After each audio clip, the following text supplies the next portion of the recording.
మన ప్రభు అయిన యేసుక్రీస్తు నామములో నా ప్రేమపూర్వకమైన వందనాలండి. నిర్గమకాండం 30వ అధ్యాయం 19వ వచనములో ప్రత్యక్ష గుడారమునకు బలిపీఠమునకు నడుమ అంటే మధ్యలో ఒక గంగాళమును ఉంచవలెను. ఆ గంగాళమును నీళ్లతో నింపవలెను. ప్రత్యక్ష గుడారములోనికి వెళ్తున్నటువంటి అహరోను అతని కుమారులు లోపలికి వెళ్ళేటప్పుడు తమ చేతులను కాళ్ళను కడుగుకొనవలెను. వారు మరలా లోపల నుండి బయటికి వచ్చేటప్పుడు గంగాళములో ఉన్నటువంటి నీళ్ళతో వారి చేతులను కాళ్ళను కడుగుకొనవలెను. ప్రత్యక్ష గుడారములో గంగాళం అనే ఒక ఉపకరణం ఉంటుంది. ఆ గంగాళము నీళ్లతో నిండి ఉంటుంది. చాలా ఉపకరణాలు ఉంటాయి. ఆవరణములో ఉండే ఉపకరణాలు, పరిశుద్ధ స్థలములో ఉండే ఉపకరణాలు, అతి పరిశుద్ధ స్థలములో ఉండే ఉపకరణాలు. నిర్గమకాండం 40వ అధ్యాయం 30వ వచనాన్ని మీరు చదువుతున్నారు, ఒకసారి వినండి.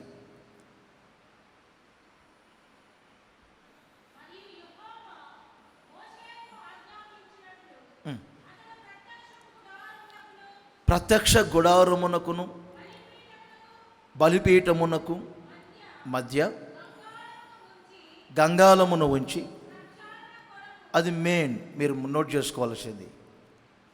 ఎందుకు అసలు ఈ గంగాళం? ఈ గంగాళములో ఉన్నటువంటి నీళ్ళు ఏమిటి అంటే ప్రక్షాళన కొరకు.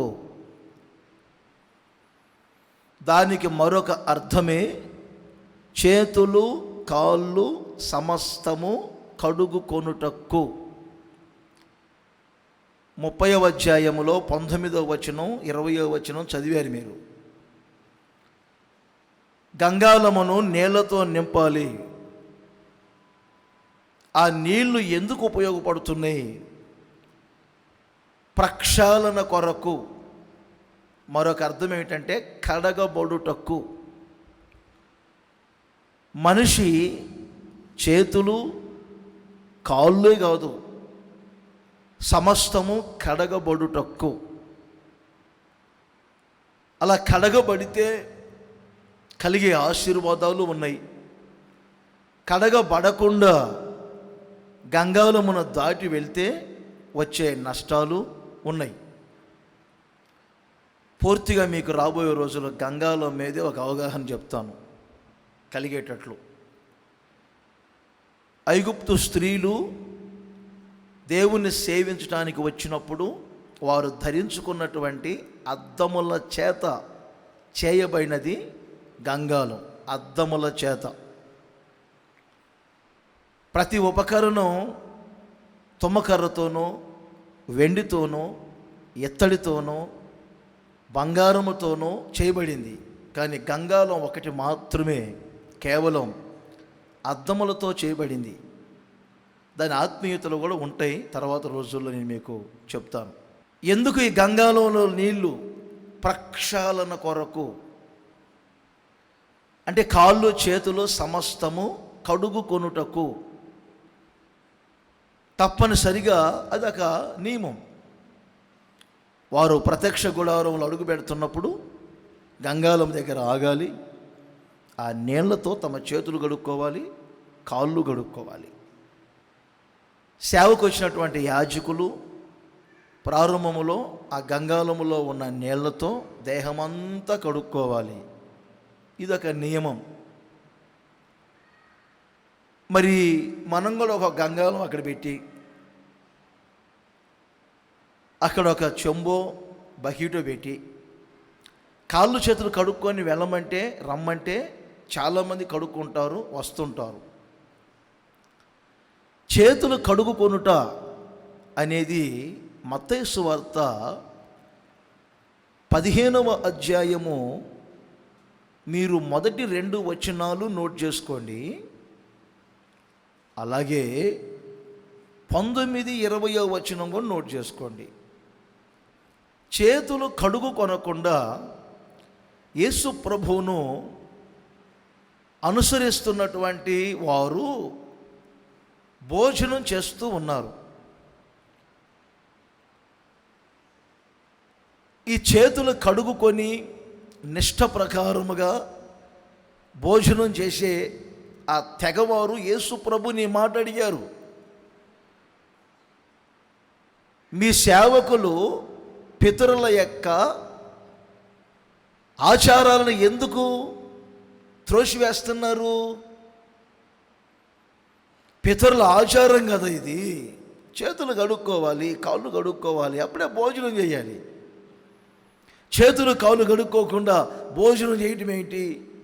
ఎందుకు నీ సేవకులు ఆచారాలను అనుసరించటం లేదు అంటే, అప్పుడు యేసు ప్రభు అంటారు, క్రింద కొంచెం ఘాటుగా చెప్పారు, మీరు మాత్రం పితరుల ఆచారాలని త్రోసివేయట్లేదా అని అడిగారు.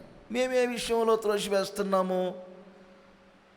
తల్లిదండ్రులను సన్మానించమని పితరుల ఆచారం, మరి మీరు సన్మానిస్తున్నారా? ఒక ప్రశ్న.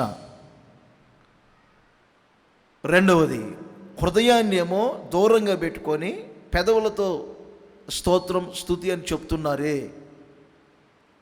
ఇది ఆచారాలు త్రోసివేయటం కాదా అని అడిగారు.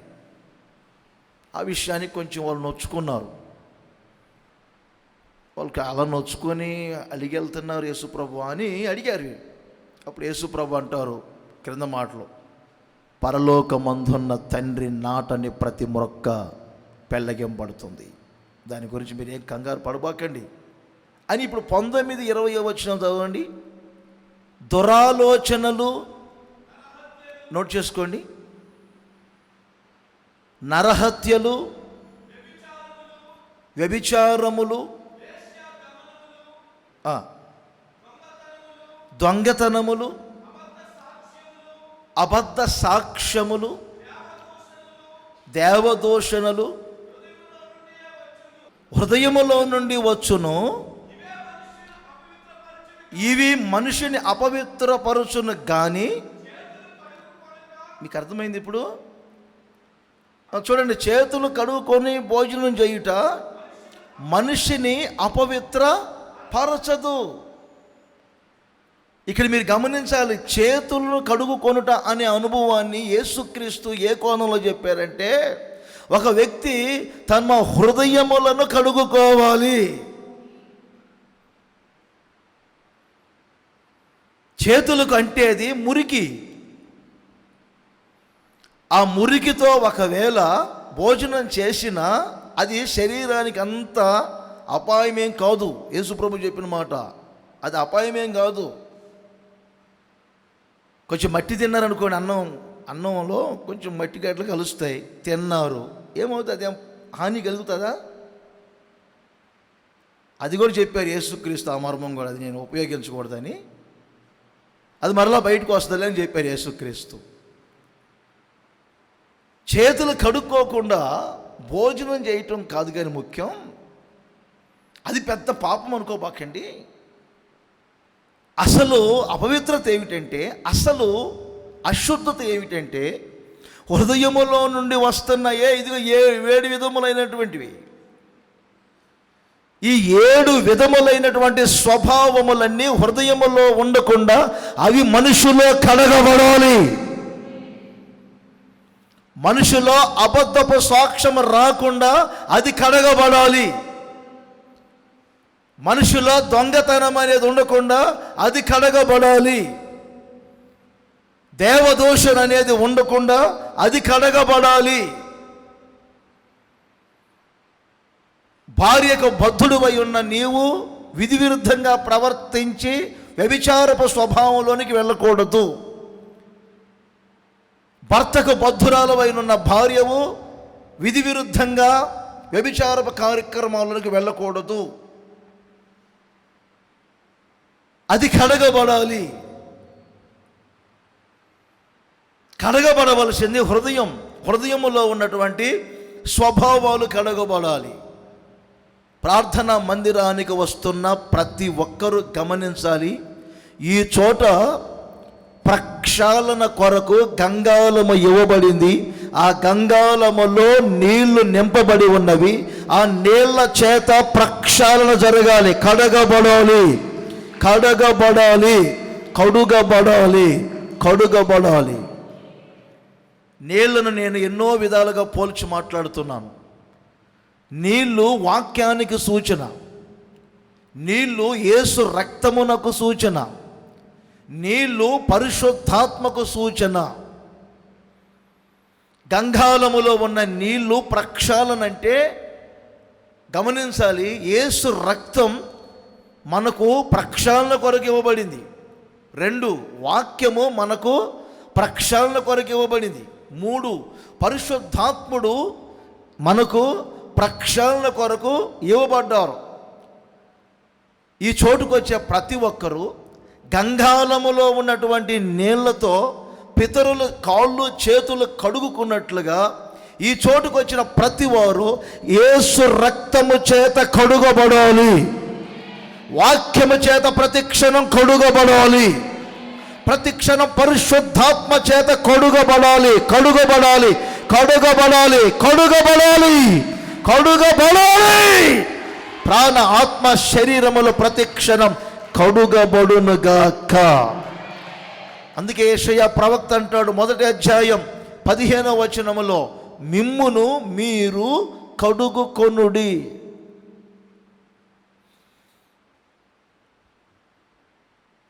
ఈ స్వభావాలు ఎక్కడ ప్రవేశించాయో మరలా మీరు చదువుకోండి. హృదయములో నుండి వస్తున్నటువంటి దొంగతనాలు ఏమిటో, వ్యభిచారములు ఏమిటో, ఏమండి దేవదోషములు ఏమిటో, అబద్ధపు సాక్ష్యములు ఏమిటో అక్కడ ఒక లిస్ట్ ఇవ్వబడింది. వాటన్నిటినీ కడుక్కోవాలి. ఓ సరి అయిన ప్రక్షాళన ఇదిగో ఈ రోజున మీకు జరుగునుగాక. సరి అయిన ప్రక్షాళన జరుగునుగాక. ప్రక్షాళన కలుగజేయు యేసు రక్తం ఒక్కొక్కరి మీద ప్రోక్షింపబడునుగాక. ప్రక్షాళన చేయు దేవుని వాక్యము ఒక్కొక్కరిని దర్శించునుగాక.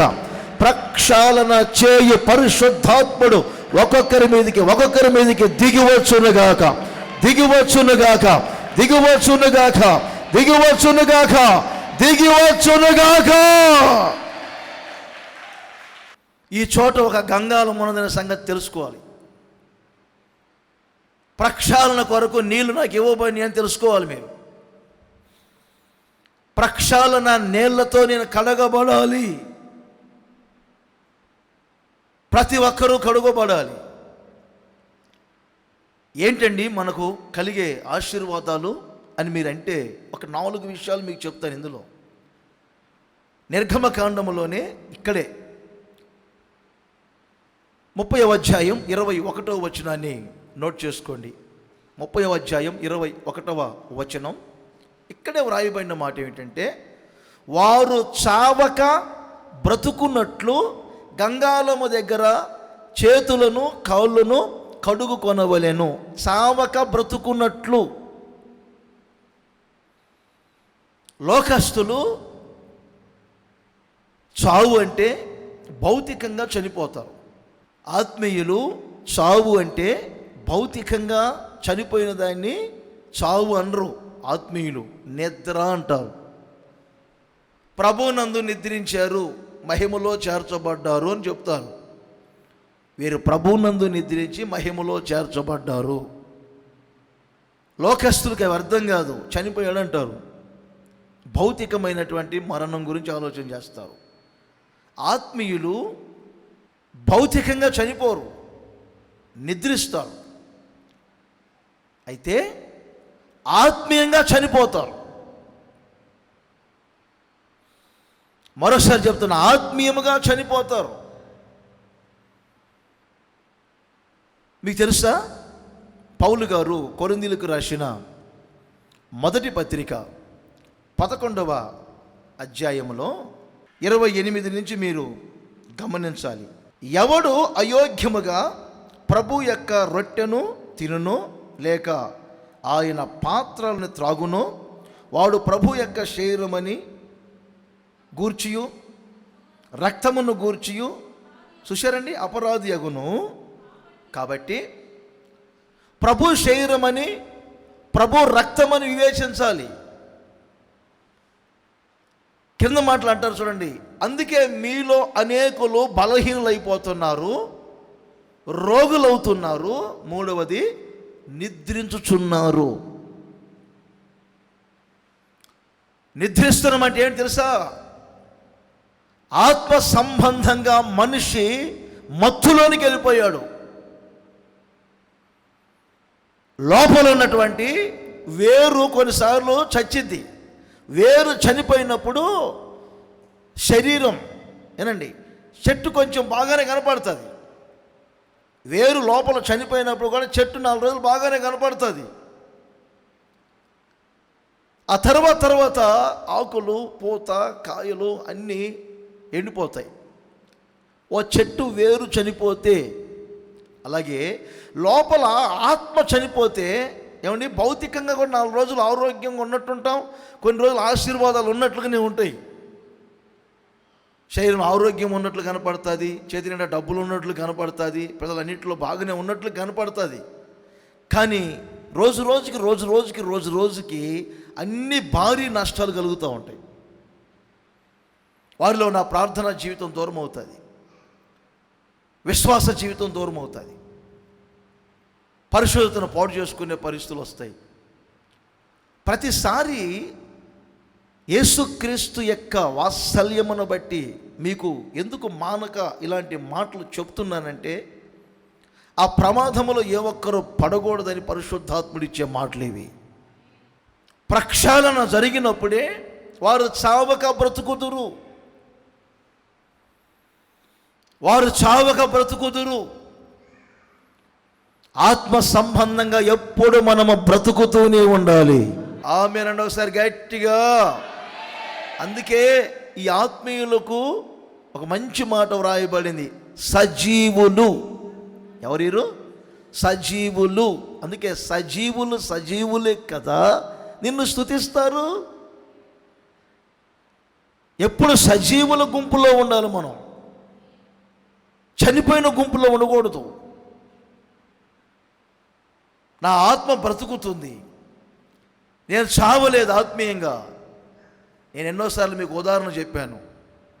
ఈ వృక్ష ఫలాన్ని తినమనే నీవు చనిపోతావు అన్నారు ఆదాంతో.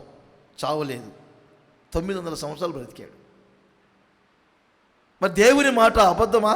కాదు, ఆత్మలో చనిపోయాడు, భౌతికంగా బ్రతుకుతున్నాడు. తెలియకుండా ఆత్మలో చనిపోకూడదు, మనస్సాక్షి చనిపోకూడదు. ఆత్మీయ జీవితాన్ని ప్రతి క్షణం కాపాడుకోవాలి. భౌతికంగా మనం ఈ లోకంలోనికి ఏమి తేలేదు, ఏది మనం తీసుకొని వెళ్ళలేం. 4 రోజులు బ్రతుకుతాం, ఆ తర్వాత ఎవరమైనా ప్రభు దగ్గరికి వెళ్ళాల్సిందే, ఒట్టి చేతులతో వెళ్ళాల్సిందే. మనకంటే ముందు ఎంతోమంది పరిశుద్ధులు వెళ్ళారు, కొంతమంది వెళుతూ ఉన్నారు. ఆ తర్వాత మనం ఉంటాం, మన వంతులో మనం కూడా వెళ్ళాలి. అందుకని ఈ లోకంలో భౌతికమైన వాటి కొరకు వేగిరపడుతూ, భౌతికమైనటువంటి వాటి కొరకు ఆత్మను చంపుకోకూడదు. నా ప్రియమైన సహోదరులారా, ప్రభువును నమ్ముకున్న తర్వాత మీరు గంగాలము దగ్గరకు వచ్చారు. గంగాలము మీకు నేర్పుతున్న అనుభవం ఏమిటంటే, గంగాలములో ఉన్న నీళ్లు చేత మీరు ప్రక్షాళన జరగాలి, ప్రక్షాళన జరగాలి. అప్పుడే చావక మనము బ్రతుకుదుముగాక, ఎప్పుడు సజీవుల గుంపులో మీరు ఉందురుగాక. దీనికి అనుసంబంధమైన మాట ఒకటి ఉంటుంది. లేవియాకాండం 17వ అధ్యాయం 16వ వచనం. వారు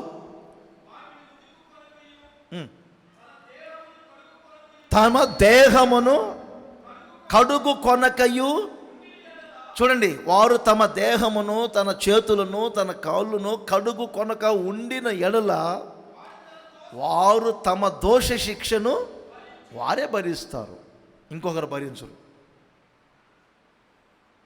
వారు తమ దోష శిక్షను వారు భరిస్తారు. నా దోష శిక్షను మీరు భరించలేరు, మీ దోష శిక్షను నేను భరించలేను. ఫార్మాలిటీ కొరకు అంటాం మోషే గారిలాగా, ప్రభువా అవసరమైతే నా మీద మోపయ్యా అని. నోరు ముయ్యి అంటాడు ఆయన. అది పాత నిబంధన సిద్ధాంతం. తండ్రుల దోషాలు 4 తరాల వరకు పిల్లల మీదకి రావటం. కొత్త నిబంధన సిద్ధాంతం అది కాదు. ఎవరి ఆత్మ రక్షణకు వారే బాధ్యులు. మరొకసారి చెప్తున్నా, ఎవరి ఆత్మ రక్షణకు వారే బాధ్యులు. పాత నిబంధనలు 4 తరాలు వస్తాయంట. ఇది కొత్త నిబంధన సిద్ధాంతం కాదు. ఎవరి ఆత్మరక్షణకు వారే బాధ్యులు. ఎవరి దోష శిక్షను వారు భరిస్తారు. కయ్యను అనలేదా, నా దోష శిక్ష నేను భరించలేనంత గొప్పది. ఆయన తన చేతులతో చేసుకున్నారు, ఆ శిక్షను ఆయన అనుభవించారు. యోసేపు సహోదరులు అనలేదా, మనం ఆ రోజు చేసిన పనికేరా ఈ రోజున మనం పట్టి పీడిస్తుంది ఈ శాపం అనుకోలేదా? కడుగు కొనకపోతే ఎవరి దోష శిక్షను వారే భరించాలి. చావక మనము బ్రతుకుదుము, మొదటి మాట. చావక మనము బ్రతుకుదుము. 2 కీర్తనలు 26:6. నిర్దోషినని నా చేతులు కడుగు కొందును, యెహోవా నీ బలిపీఠము చుట్టూ ప్రక్షాళన ప్రదర్శము చేయుదును. దానికంటే మంచి మాట ఏంటంటే, నిర్దోషినని నా చేతులు కడుగు కొందును. ఒకసారి 2 చేతులు పైకెత్తి, ఇలా చేతులు పైకెత్తి గట్టిగా అందరూ అనండి, యేసయ్యా నిర్దోషినని నా చేతులను కడుగు కొందును. ఇప్పుడు మీ చేతులు చూసుకోండి. ఆ చేతులు కడగబడి ఉంటే నిర్దోషులుగా ఉంటారు మీరు. ఎందుకు ఇప్పుడు కడగబడాలంటే నిర్దోషులుగా బ్రతకటానికి. ఈ ప్యాకేజీలోనే ఇంకోటి కలపండి, పవిత్రులుగా ఉండుటకు, పరిశుద్ధముగా జీవించటానికి. మనం ఎంత మన అరికాలు మొదలుకొని తల వరకు కడగబడుతూ ఉంటామో అంత నిర్దోషులుగా మనం బ్రతుకుతాం, అంత పవిత్రులంగా మనం ఉంటాం. తప్పు చేసినప్పుడే మనస్సాక్షి గద్దిస్తుంది. తప్పు చేయనప్పుడు ఎవరు మనస్సాక్షి గద్దించదు. తప్పు చేసినప్పుడే ఎవరైనా సరే తలదించుకుంటారు. తప్పు చేసినప్పుడే మనస్సాక్షి గద్దిస్తుంది, మనుషులు గద్దించకపోయినా. ఆదామును హవ్వను ఎవరు చెప్పలేదు, వారే మనస్సాక్షి గద్దించబడి తిన్నగా వారు చెట్లు చోటికి వెళ్ళారు వారు చేసిన పనికి. ఎవరి మనస్సాక్షి వారిని గద్దిస్తుంది.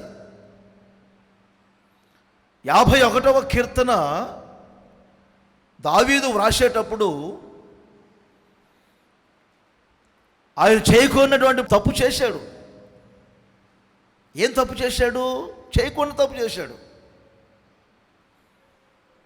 అందుకే 2వ వచనాన్ని మీరు చూడండి, 7వ వచనాన్ని చూడండి. దావీదు నేను పవిత్రుడగునట్లు నేను నిర్దోషిగా ఉండునట్లు, నా అంతరంగమంతా నూతన పరచబడినట్లు, నా అంతరంగములో సత్యము ఉండునట్లు, నా అంతరంగములో జ్ఞానము ఉండునట్లు, నేను పవిత్రునగునట్లు హిస్సోపుతో నన్ను కడుగు యేసయ్యా, హిమము కంటే నేను తెల్లగా వచ్చేటట్లుగా నన్ను కడుగుము, నా చేతులను కడుగు యేసయ్యా.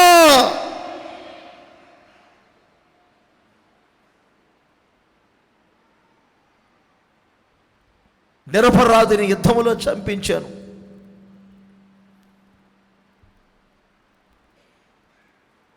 నాకంటే చాలా వయసులో చిన్న వ్యక్తి అయినటువంటి వ్యక్తి జీవితాన్ని పాడు చేశాను.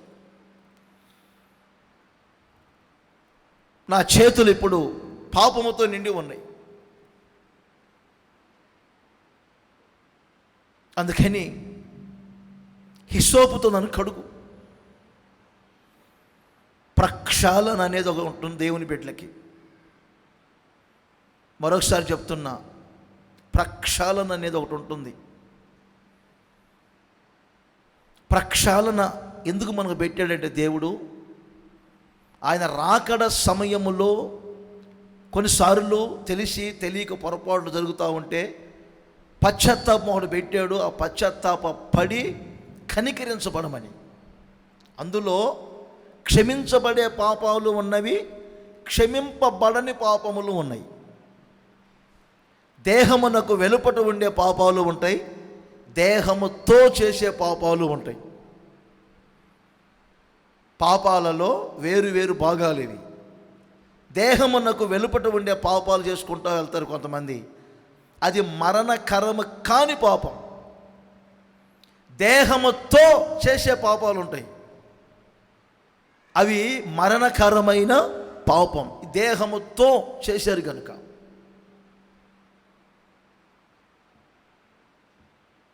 ఈ ప్రక్షాళన ఎందుకు పెట్టాడంటే, దీనికి మంచి ఉదాహరణ కూడా మీకు చెప్తాను. పాత్ర కాల్చబడక మునుపు పగిలితే మరలా దాన్ని ముద్ద చేసి కొత్త పాత్రగా చేయవచ్చు. కాల్చబడిన తర్వాత దాన్ని మరలా పాత్రగా చేయలేం. అలాగే సత్యమును గురించి మనం అనుభవ జ్ఞానం పొందిన తర్వాత, ఈ లోక మాలిన్యములు తప్పించుకున్న తర్వాత, ఒకసారి పూర్తిగా మనం వెలిగింపబడిన తర్వాత తప్పిపోతే అలాంటి వ్యక్తులు నూతన పరుచుట అసాధ్యమని వాక్యం చెప్తుంది. ఎందుకు మనం గంగాలము దగ్గర నీళ్లతో చేతులు, కాళ్ళు, దేహమును కడుక్కోవాలంటే వాక్యం అంటుంది, మనము నిర్దోషులుగా బ్రతుకుటకు. చాలా విషయాలు ఉన్నాయి ఇందులో. యేసు ప్రభు చెప్పిన ఒక మంచి మాట చూడండి. యోహాను సువార్త 13వ అధ్యాయంలో యేసుక్రీస్తు పళ్ళెములో నీళ్లు తీసుకొని, ఒక తువాలు తీసుకొని శిష్యుల యొక్క పాదములు కడగటానికి వచ్చారు. 9-10 వచనాల్లో ఇమిడి ఉంటాయి అవసరమైన మాటలు. వ్యాసం అంతా మనకు వద్దనమాట. పేతురులో నాకు నచ్చిన ఒక మంచి మాట. కొంతమంది కడగబడటానికి ఇష్టపడరు. పిల్లలు చూడండి, మురిగి చేసుకుంటారు. స్నానం చేయి పండుకో అంటే రేపు ఉదయం చేస్తాలే అంటది. ఆ మురికితోటి పండుకుంటుంది. చిన్నప్పుడు స్నానం చేయటం అంటే పిల్లలకి ఎంత చిరాకంటే అంత చిరాకు. చిన్నప్పుడు బలవంతంగా వాళ్ళ అమ్మ తీసుకొని వచ్చి బండ మీద నిలబెట్టి బకెట్లో నీళ్ళు మీద పోస్తే స్నానం చేసి ముగించేంత వరకు ఏడుస్తూనే ఉంటుంది ఆ పిల్ల, బుట్ట పిల్లలు. పెద్ద అయిన తర్వాత ఆటోమేటిక్గా అర్థమైపోతుంది. కడగబెట్టడం అంటే చాలామంది కొంచెం అది ఎదగన్న వయసులో కొంచెం ఇబ్బంది. అలాగే ఆత్మీయులు కూడా ఎదగని వయసులో కడగబడుట, శుద్ధి చేసుకోండి, సరి చేసుకోండి అన్నప్పుడు కొంచెం నొచ్చుకుంటూ ఉంటారు. అది ప్రారంభ దశలో. ఆత్మీయతలో ఎదిగే కొలది ఏమండి, ఎంత శుద్ధీకరణ కొరకు దేవుడు మనకు మాటలు ఇస్తా ఉంటే అంత మనము సంతోషించాలి, అంత మనం ఒప్పుకోవాలి. నా పరిశుభ్రత కొరకు దేవుడు ఈ మాటలు ఇచ్చారు, నన్ను శుద్ధి చేశారు, నన్ను కడిగారు, నా ప్రాణము, ఆత్మ, శరీరము నూతనమైపోయింది, నేను ఇప్పుడు కల్మషములు లేకుండా జీవిస్తున్నానని చెప్పుకోవాలి. పేతురు అదే మనకు నేర్పుతున్నారు. మొదట ఏమన్నారంటే, యేసు ప్రభువా మీరేమిటి నా పాదములు కడగటం ఏమిటి అన్నారు. కడగబడకపోతే పవిత్రులు కాలేరు బాబు, నాలో మీకు పాలు పంపులు ఉండవు అని యేసు ప్రభు చెప్పారు. వెంటనే అప్పుడు ఏముందో తెలుసండి, పేతురు నా కాళ్ళే కదయ్యా, నా చేతులు, నా తల, నా సమస్తమును కడుగు యేసయ్యా, నా సమస్తమును కడుగు, నన్ను అంతయు కడుగు, నన్ను అంతయు కడుగు యేసయ్యా, మీ రక్తముతో నన్ను అంతా కడుగు యేసయ్యా, మీ వాక్యము చేత నన్ను కడుగు యేసయ్యా, మీ పరిశుద్ధాత్మ శక్తి చేత నన్ను కడుగు కడుగు యేసయ్యా. మీతో పాలు పంపులు కావాలి, అదే నా ధన్యత. నేను పవిత్రముగా బ్రతకాలి, అదే నా ధన్యత. నన్ను కడుగు యేసయ్యా, నన్ను కడుగు యేసయ్యా. అందరూ చెప్పండి, నన్ను కడుగుము. నా కాళ్ళే కాదయ్యా, నా చేతులే కాదు, నన్ను అంతయు కడుగు. యేసు ప్రభు అంటే ఎవరో పెద్దగా తెలియదు. మత్తయి సువార్త 27వ అధ్యాయం 24వ వచనాన్ని గమనించండి. పిలాతుకి పెద్దగా తెలియదు. ఆయన ఒక అధిపతి, తీర్పు తీర్చడానికి మాత్రం ఉన్నారు. కానీ అప్పటికే ఆయన భార్య కబురు పెట్టారు, అయ్యా ఆ నీతిమంతుని జోలికి నీవు వెళ్ళొద్దు,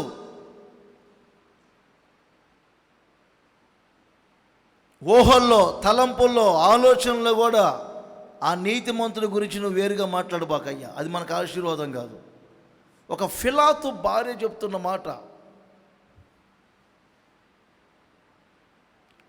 యేసు రక్తంతో కడగబడి పాప క్షమాపణ నిమిత్తం బాప్తిస్మం పొంది పరిశుద్ధంగా జీవిస్తున్నటువంటి వ్యక్తుల మీద ఏదైనా మాట్లాడాలంటే, వారిని ఏదైనా అనాలంటే మీ మనస్సాక్షి గద్దించాలి. కొంతమందికి అర్థం కాదు. యేసు రక్తంతో కడగబడినటువంటి పరిశుద్ధంగా జీవించే భార్యలు చేతులతో కొడతారు కొంతమంది భర్తలు. పరిశుభ్రంగా జీవిస్తున్నటువంటి నీతిమంతులైన భర్తను కూడా ఏదంటే అది కాని మాటలు మాట్లాడి నిలబెడతారు కొంతమంది. తప్పండి.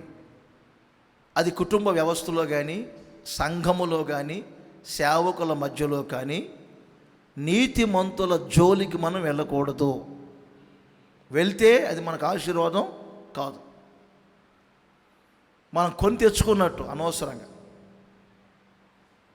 కొని తెచ్చుకున్నాం అంతే. మనం ఇంటికి సమస్యను కొని తెచ్చుకున్నాం. ఆ నీతిమంతుని జోలికి వెళ్ళొద్దు. రాత్రి నేను కలలో అతన్ని గూర్చి బహుగా బాధపడ్డానయ్యా అని పిలాతు భార్య ఆయనకు కబురు పెట్టారు. ఎంత నచ్చజెప్పినా వినేటట్టు లేరు. యేసు ప్రభుని విడిపించాలని చాలా ప్రయత్నాలు చేశాడు. ఇక ఆయన ప్రయత్నాలన్నీ విఫలమయ్యేసరికి ఒక పల్లెములో నీళ్లు తీసుకొని వచ్చి వారందరి ముందు పిలాతు ఆ పల్లెములో తన చేతులు కడుక్కొని, ఈ యేసుక్రీస్తు రక్తం విషయములో, ఈయన విషయములో నేను నిరపరాధిని, ఈ దోషం, ఈ శాపం నా మీద ఉండకుండునుగాక. చూశారండి, తన స్వజనులే, యేసు ప్రభు స్వజనులేమో ఆ శాపం మా మీద, మా పిల్లల మీద ఉండునుగాక అన్నారు. అసలు ఎవరో కూడా తెలియనటువంటి పిలాతేమో చేతులు కడుక్కొని నేను నిరపరాధిని, నిర్దోషిని అంటే, ఇప్పుడు కడగబడటం ఏ అనుభవాన్ని చూపిస్తుందంటే, మనము నిరపరాధులం, మనం నిర్దోషులం, మనం పవిత్రులం అనే అనుభవాన్ని చూపిస్తుంది.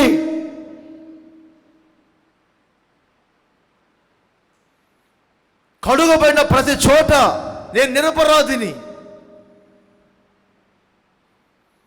నా చేతులు దోషంతో లేవు, నా కాళ్ళు లేవు, నా సమస్తం, నా ఆలోచనలు, నా ఊహల్లో, నా తలంపుల్లో కూడా ఏ అపవిత్రత లేదు. ఈ విషయంలో నేను నిరపరాధిని, నేను నిర్దోషిని. ఇక నాకు తెలియదు బాబు. అలా మనం ప్రతి క్షణం మన చేతులను కడుక్కోవాలి. మనం నిరపరాధులమని. చాలా ఉన్నాయి. ఉదాహరణ మీకు చెప్తూనే ఉంటా. ఆసాబు గురించి, నా చేతులను కడుక్కున్నాను, నా హృదయాన్ని శుద్ధి చేసుకున్నాను, నేను నిర్మలునిగా బ్రతుకుతున్నానని ఆసాబు కూడా చెప్పిన అనుభవాలు మనకు తెలుసు. మరొక కోణంలో చెప్తాను. లేవియా కాండం 16వ అధ్యాయం 4వ వచనం. కడుగుబడుట, ఒకటి చావకుండా బ్రతుకుట, రెండవది నిర్దోషులముగా నిరపరాధులముగా ఉండుట. మూడవ అనుభవం లేవియా కాండం 16:4. అతడు ప్రతిష్ఠితమైన చొక్కాయి తొడుగుకొని, తన మానమును సన్ననార లాగులు తొడుగుకొని, సన్ననార దట్టి కట్టుకొని, సన్ననార పాగా పెట్టుకొనవలెను. అవి ప్రతిష్ఠ వస్త్రములు గనుక అతడు నీళ్లతో దేహమును కడుగుకొని వాటిని వేసుకొనవలెను. కడగబడిన వ్యక్తులు ప్రతిష్ఠ వస్త్రములు ధరించుదురు. ఇది మూడో మాట. మొదట ఏం చెప్పాను? చావక బ్రతుకుతాం. రెండవది ఏం చెప్పాను? మన నిర్దోషులముగా లేక నిరపరాధులుగా ఉంటాం కడగబడితే. మూడవది ఏంటి? ప్రతిష్ఠిత వస్త్రములు ధరించుకుంటాం. ఇక్కడ వస్త్రములు అనే చోట రెండు విధాలుగా మీరు ఆలోచన చేయాలి. భౌతికమైన వస్త్రములు ధరించేటప్పుడు కూడా మీరు ఆలోచన చేయాలి. ఆత్మీయముగా స్వభావములు అనే వస్త్రములను ధరించుకోవాలి. భౌతిక వస్త్రములు ధరించేటప్పుడు కూడా కొంచెం ఆలోచన చేయాలి. మరొక్కసారి చెప్తున్నా వినండి. భౌతికమైన వస్త్రములు ధరించేటప్పుడు కొంచెం ఆలోచన చేయాలి. వస్త్రము ధరించుట అలంకారమునకు ఘనతకు సూచనగా ఉంటుంది. ఇంకొక వచనం చదువుతారు చూడండి.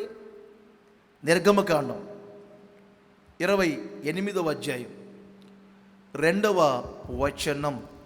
అతనికి అలంకారమును ఘనతయు కలుగునట్లు. ఒకటి అలంకారమును, రెండవది ఘనత. చెప్పండి. ఒకటి అలంకారం, రెండు ఘనత. అలంకారము ఘనత కలుగుటకు నీ సహోదరుడైన అహరోనుకు ప్రతిష్ఠిత వస్త్రములను కుట్టవలెను. చూసారండి, ప్రతిష్ఠిత వస్త్రములు ఎందుకు ధరించుకోవాలి? ఇప్పుడు ప్రతిష్ఠిత వస్త్రములు ధరించుకోవాలంటే ముందు ఏం చేయాలి? కడగబడాలి. కడగబడిన తర్వాత ప్రతిష్ఠిత వస్త్రాలు ధరించాలి. ప్రతిష్ఠిత వస్త్రాలు ధరించుకోవటం అంటే అది అలంకారమునకును ఘనతకును సూచన. అలంకారమునకు ఘనతకు సూచన. మనిషి అందాన్ని బట్టి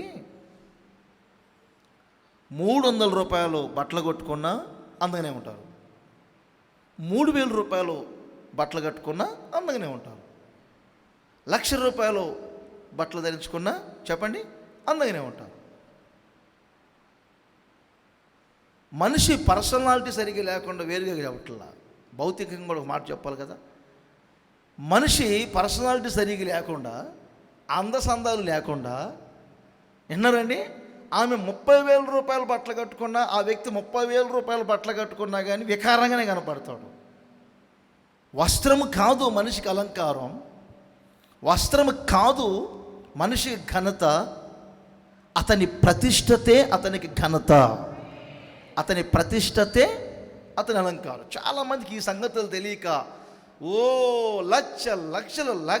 లక్షలు డబ్బులకే ఖర్చు పెడుతుంటారు. వ్రాసే పేరెంట్ లవ్లీలకే ఖర్చు పెడుతుంటారు.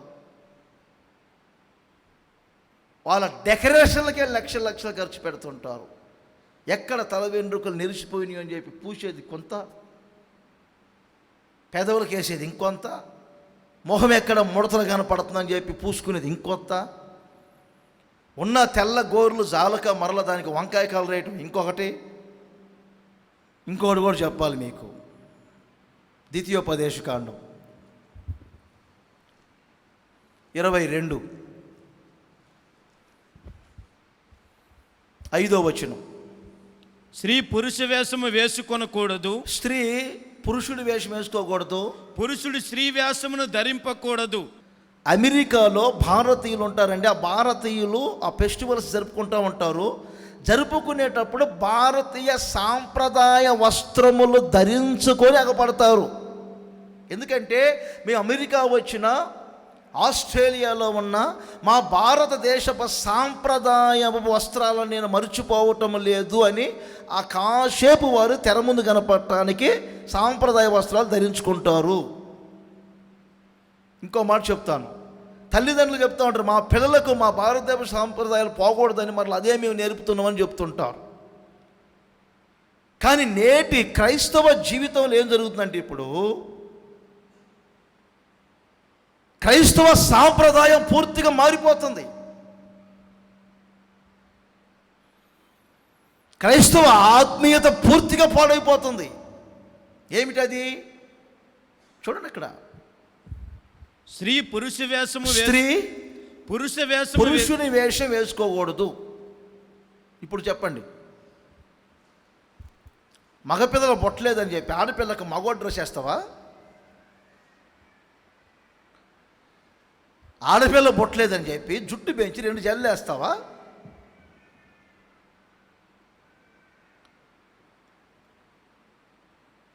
మీ పిల్లలకు ధరించే వస్త్రాలు ఎలాంటి వస్త్రాలు?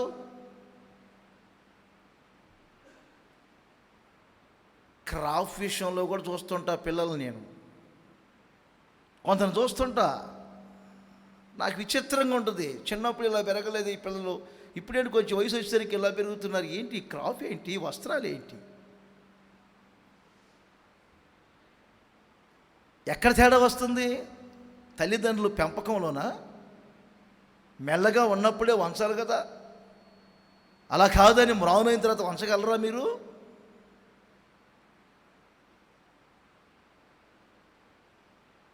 ఏ స్త్రీ కూడా పురుషుని వేషము ధరించుకోకూడదు. కల్చర్ మారిందని చెప్పి జీన్స్ ప్యాంట్లు వేసుకొని వస్తారా ఆడపిల్లల మందిరానికి? ఎవరు కొత్త వాళ్ళు వస్తుంటారు కొన్నిసార్లు, వారు నేనేం అనలేను, కొత్తగా వస్తున్నారు కనుక. ఇన్ని ఉపదేశాలు విన్నవారు సాంప్రదాయంగా ఉండటం తెలీదు. పిల్లల వస్త్రధారణలో కూడా చాలా జాగ్రత్తగా ఉండాలి. మీరు అలంకారాల విషయాల్లో జాగ్రత్తగా ఉండాలి. ఆభరణాల విషయంలో ఇంకా జాగ్రత్తగా ఉండాలి. ఇప్పటికి వదిలేయండి. ఇక ముందుకు మీకు పుట్టబోయే పిల్లలకి ముక్కులు గుట్టించకూడదు, చెవులు గుట్టించకూడదు, చేతికి గాజులు వేయకూడదు, మెల్లో చైన్ లేకూడదు, తలలో పూలు పెట్టకూడదు, కాళ్ళకు గజ్జలు వేయకూడదు. ఇంకా ఎన్నున్నాయంటే మూట కట్టి మర్యాదగా కానుకియండి, అమ్మి ఆ స్థలానికి కడతా. స్త్రీ పురుషుడి వేషం వేసుకోకూడదు. పురుషుడు స్త్రీ వేషం. ఇప్పుడు చూడండి, చూడండి, స్త్రీ పురుషుడి వేషం వేసుకోకూడదంట. పురుషుడు స్త్రీ వేషమును ధరింపకూడదు. 2 జడలు పెంచుకొని అక్కయ్యా అనుకోండి, ఎంత బాగుంటుంది. అక్కయ్యా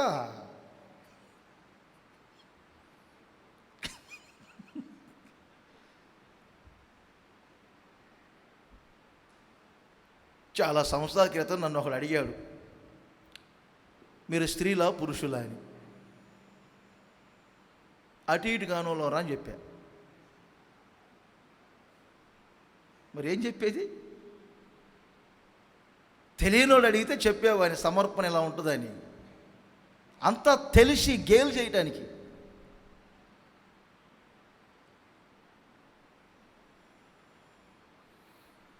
నపుంసకులము బైబిల్ పరంగా అని చెప్పాను నేను.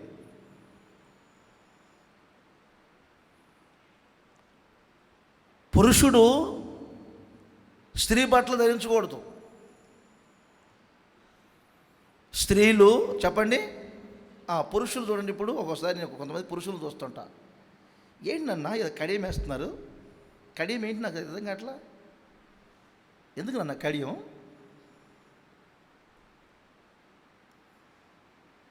ఈ మధ్య ఫ్రెండ్షిప్ దారం కూడా కడుతున్నారు. ఏంటంటారు దాన్ని? దారం.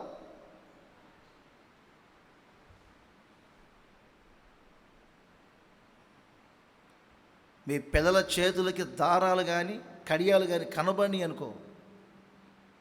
ఈ మధ్య కొంతమంది పిల్లలు చూస్తున్నా, చెవు కుట్టించుకోండి ఒకడు, ఇక్కడేసారు రింగు ఒకటి. మేమంటే ఆడ మగ కాకుండా మధ్య రకం అనుకుందాం, మరి ఆడెవడు ఇప్పుడు?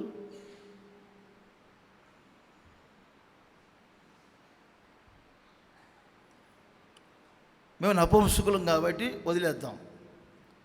ఒక గాజు వేయటం ఏమిటి? ఈ మధ్య వచ్చేసరికి కొంతమంది రబ్బర్ వేస్తున్నారు వెనక చుట్టు కట్టుకొని. స్త్రీ పురుషుడి వేషం వేయకూడదు. చెప్పండి, పురుషుడు విన్నారా? మీ పిల్లల్ని అలా పెంచాలి మీరు. అలా కాకుండా ఇంట్లో ఇంకొకలాగా పెంచబాకండి. పెంచోళ్ళు కొంతమంది ఉంటారండి, వారు విత్తుకున్నట్లుగా వారు ప్రతిఫలం పొందుతారు. మీరు ఎంత ప్రతిష్టతలో విత్తుకుంటే అంత ప్రతిఫలం మీరు పొందుతారు. ఇప్పుడు నేను కొన్నిసార్లు మా సిస్టర్లను చూసి చాలా సంతోషిస్తాను. 2 రోజులు వాళ్ళకి చూడండి, వాళ్ళ త్యాగం ఎంత గొప్పదో. ఎంత గొప్పదండి వాళ్ళ త్యాగం. కడితే వైటు, లేకపోతే సపోటా శారీస్. ఇప్పుడు కొత్తగా వచ్చిన వాళ్ళకి మరలా బ్లూ పెట్టాం. అది కూడా అన్నప్పుడు లేదు, అది మేము పెట్టాం దాన్ని. బ్లూ శారీస్ పెట్టాం. కొత్తోళ్ళు పాతోళ్ళు అర్థం కావట్లేదు, వాళ్ళలో వీరిలో వారు ఏకమవుతున్నారని. కొద్దివారు సేవలో స్థిరపడే వరకు 2 సంవత్సరాల తర్వాత 3 సంవత్సరాల తర్వాత మరలా సపోర్ట్ షేర్లోకి వస్తారు బ్లూ నుండి. అవే డ్రెస్సులు రేయింబగళ్ళు. మా వాళ్ళని చూస్తా ఒక్కోసారి, ఇక్కడ ఉన్నప్పుడు ఈ డ్రెస్సులు ఉంటాయి, రూమ్లోకి వెళ్ళారంటే టీ షర్ట్లు వేసుకొని కింగ్ కాంగుల్లాగా.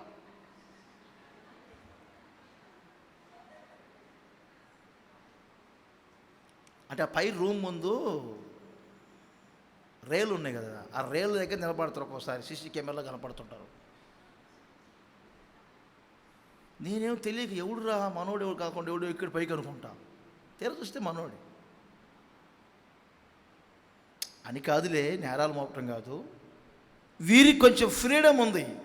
గుడార్ల పండుగప్పుడు కలర్ డ్రెస్లు వేసుకోవటం, మామూలు సమయాల్లో కూడా మనోళ్ళు కలర్ బట్టలు వేసుకుంటారు. వీరికి కొంచెం ఫ్రీడమ్ ఉంది. వాళ్ళకి అసలు ఫ్రీడమ్ లేదు. ఇలాంటిది ఆ డ్రెస్సుల మీదే ఉండాలి. సరే, మీకు దేవుడు ఫ్రీడమ్ పెట్టారని చెప్పి విన్నారా? యేసన్న గారికి బెడ్షీట్ వేసాం మేము. బెడ్షీట్ హోటల్లో వస్తున్నారని చెప్పి ఒక బెడ్షీట్ వేసాం. చూసి ఏంటిరా మల్లెపూలు పోసారన్నాడు. మల్లెపూలు పోసారేంట్రా, మల్లెపూలు పోసారేంట్రా, మల్లెపూలు పోసారేంట్రా, మల్లెపూలు పోసారేంట్రా అంటే మేమందరం మైండ్ పోతుంది. మల్లెపూలు ఎక్కడున్నాయి ఇక్కడ, మల్లెపూలు ఎక్కడున్నాయి ఇక్కడ చూస్తే ఆ బెడ్షీట్ మీద ఉన్న పూలు పూలు పూలు పూలు పూలు బెడ్షీటు. ఆ రోజంతా యేసన్న గారు విన్నరా, వారితో తెచ్చుకున్నటువంటి శాలువా ఉంటే ఆ శాలువా కింద పరుచుకొని కింద పడుకొని వెళ్ళిపోయారు. నాకెందుకు మల్లెపూల పాను పంటాడు ఆయన గారు.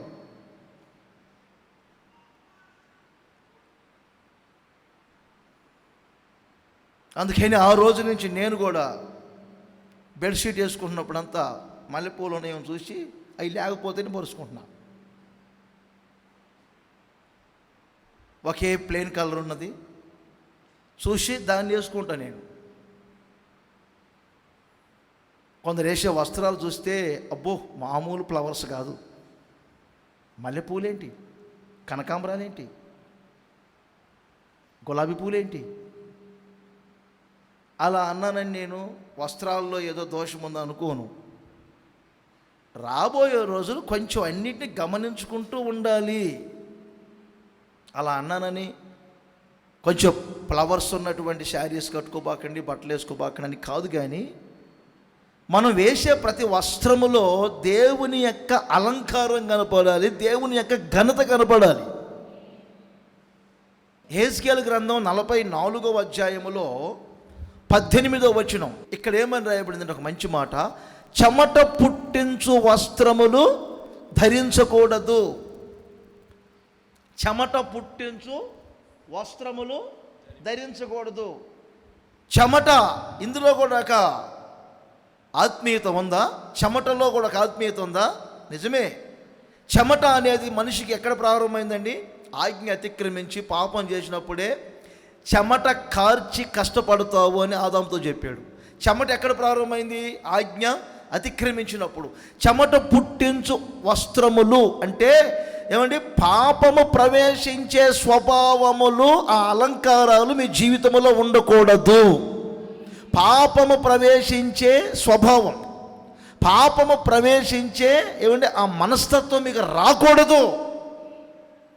దీని వలన అపవిత్రత ప్రవేశిస్తుంది, దీని వలన చెమట పుడుతుంది అనుకుంటే దాన్ని రానియకూడదు. ఈ రోజుల్లో అందరూ తెలుసు కదండి, ఎక్కువగా కాటన్ వాడుతూ ఉంటారు. ఎందుకంటే ఎండకి ఏమండి కాటన్ వేసుకుంటే బాగుంటుంది, చెమట పట్టదని చెప్పి కాటన్ వస్త్రాలు ధరించుకుంటూ ఉంటారు, లేనిని ధరించుకుంటూ ఉంటారు. ఇది వస్త్రం గురించి కానీ చెప్తుంది, స్వభావం. చెమట పుట్టు స్వభావం మీలో ఉందా? చివరిగా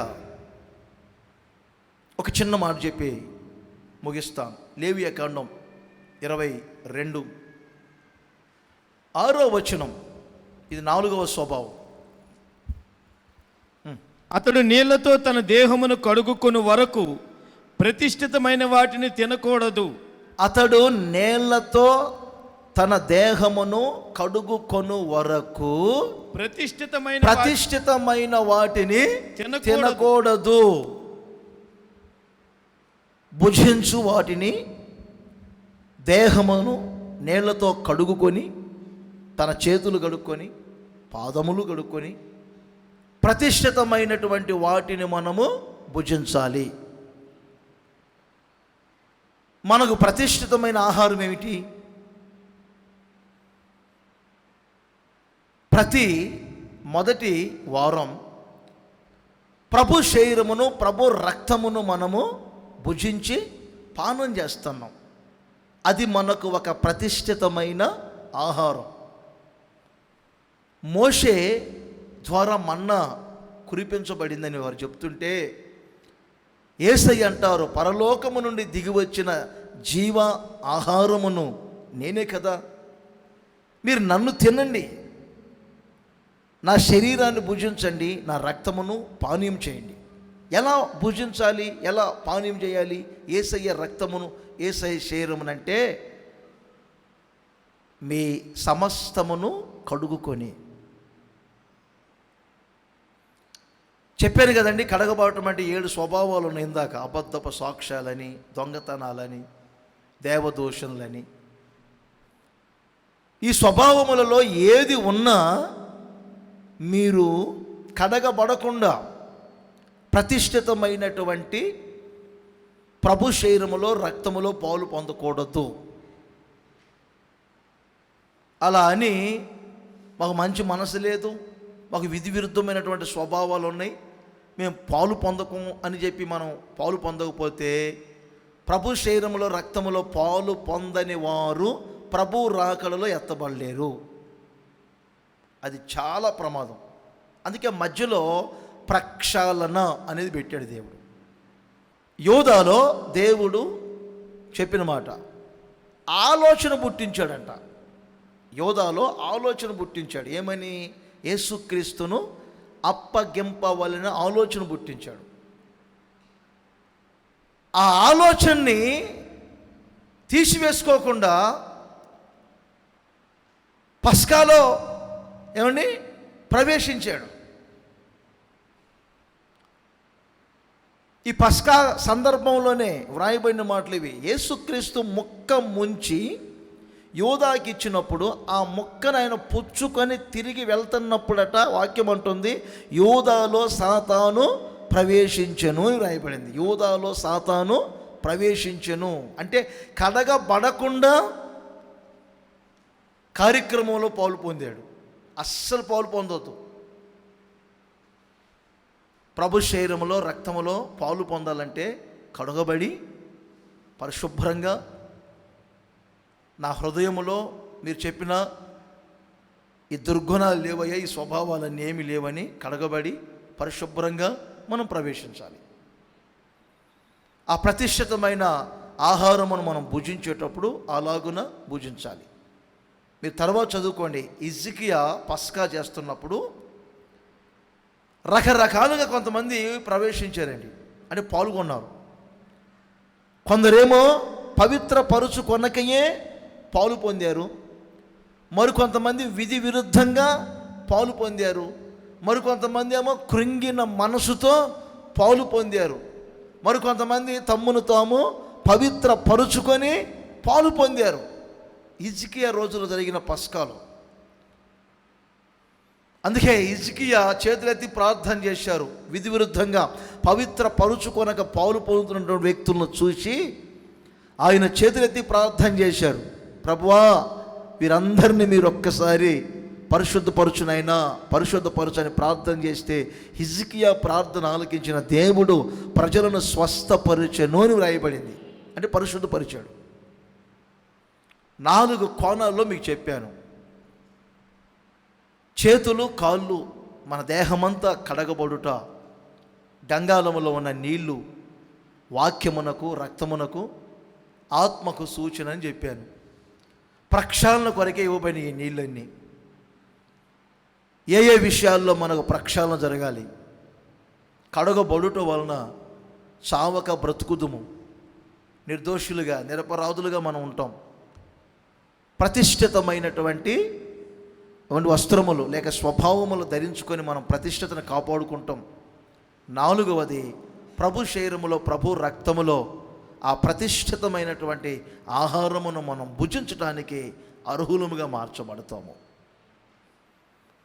అందుకని ఒక్కసారి మీరు గంగాళం దగ్గరికి రండి. ఆ గంగాళములో ఉన్న నీళ్ల చేత మరొక్కసారి ప్రక్షాళన చేసుకోండి. ప్రక్షాళన చేసుకోండి. నేను గంగాళం దగ్గరికి వచ్చాను యేసయ్యా, ఈ గంగాళం దగ్గర ఇప్పుడు ఉన్నాను యేసయ్యా, ఇక్కడ నా చేతులను కడుక్కుంటాను, నా కాళ్ళను కడుక్కుంటాను, నా దేహమంతటిని కడుక్కుంటాను, నా హృదయములో ఉన్నటువంటి చెడ్డ స్వభావాలన్నిటి తొలగించుకుంటాను. తెలుసో కొన్ని ప్రవేశించాయి, తెలియక కొన్ని ప్రవేశించాయి, వాటన్నిటిలో నుంచి ఒక విడుదల పొందుతాను యేసయ్యా అని ఓ చిన్న ప్రార్థన మీరు చేసుకుంటే కరుణ కలిగిన దేవుడు ఈ రోజున ఒక్కొక్కరిని ప్రక్షాళన చేయబోతూ ఉన్నారు. ఈ మాటలన్నీ మీ హృదయములలో నా దేవుడు భద్రపరచునుగాక.